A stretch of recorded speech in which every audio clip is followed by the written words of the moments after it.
Ճեղքում, այսպես են բնութագրում Բերլինում կայացած երկօրյա բանակցությունները։ Ուկրաինայի նախագահը հաստատել է, Ուկրաինան, Միացյալ Նահանգները եւ եվրոպական երկրները համաձայնության են եկել անվտանգության երաշխիքների շուրջ ՆԱՏՕ-ի մոդելով։ Խոսքը վերաբերում է Դաշինքի կանոնադրության 5-րդ հոդվածի տրամաբանությանը, ըստ որի Դաշինքի անդամներից մեկի դեմ հարձակումը դիտարկվում է որպես հարձակում բոլորի դեմ։ Թեև Ուկրաինան ՆԱՏՕ-ի անդամ չէ եւ մոտ ապագայում հույս էլ չունի, որ կլինի, եվրոպացի առաջնորդները հայտարարում են, որ անվտանգության երաշխիքները կարող են ներառել Եվրոպայի գլխավորությամբ խաղաղապահ ուժերի տեղակայում։ Մոսկվայի համար սա անընդունելի է։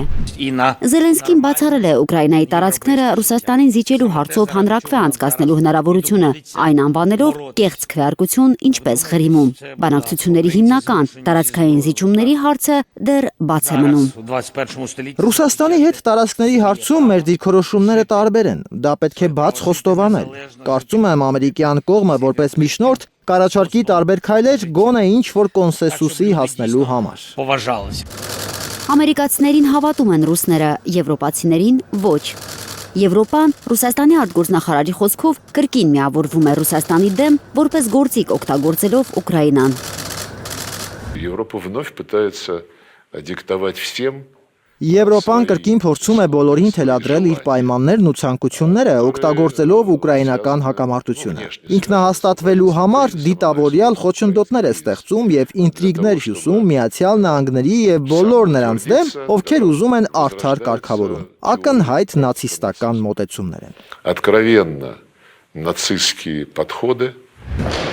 Չնայած 20 կետանոց պայմանագրի ոչ բոլոր կետերն են համաձայնեցված, Վաշինգտոնում հայտարարում են, համաձայնությունը երբևէ այսքան մոտ չի եղել։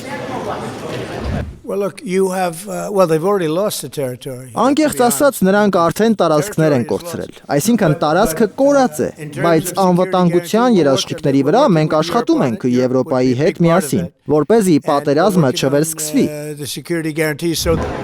Բերլինից Կիև վերադառնալիս օդանավում Զելենսկին ասել է, թե ամերիկացիների հետ նորից կհանդիպեն շաբաթավերջին։ Մինչև դա ամերիկացիները խորհրդակցություններ կանցկացնեն ռուսների հետ։ Ուկրաինայի նախագահը չի բացառել նաև եռակողմ հանդիպում առաջնորդների մակարդակով։ Ակտիվ բանակցությունները չեն լրացնում հրանոթները ճակատում։ Ռուսաստանը պնդում է, որ լիովին վերահսկում է Կուպյանսկը եւ հերքում է ուկրաինական կողմի հայտարարությունները։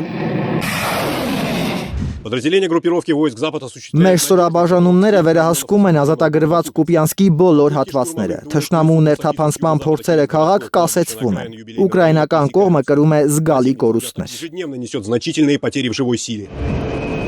Մոսկվան հերքում է նաև տեղեկությունը Սև ծովում ռուսական սուզանավի խորտակման մասին։ Սակայն հաստատում է, որ ուկրաինական անօդաչու ստորջրյա սարքի կիրառման փորձ եղել է։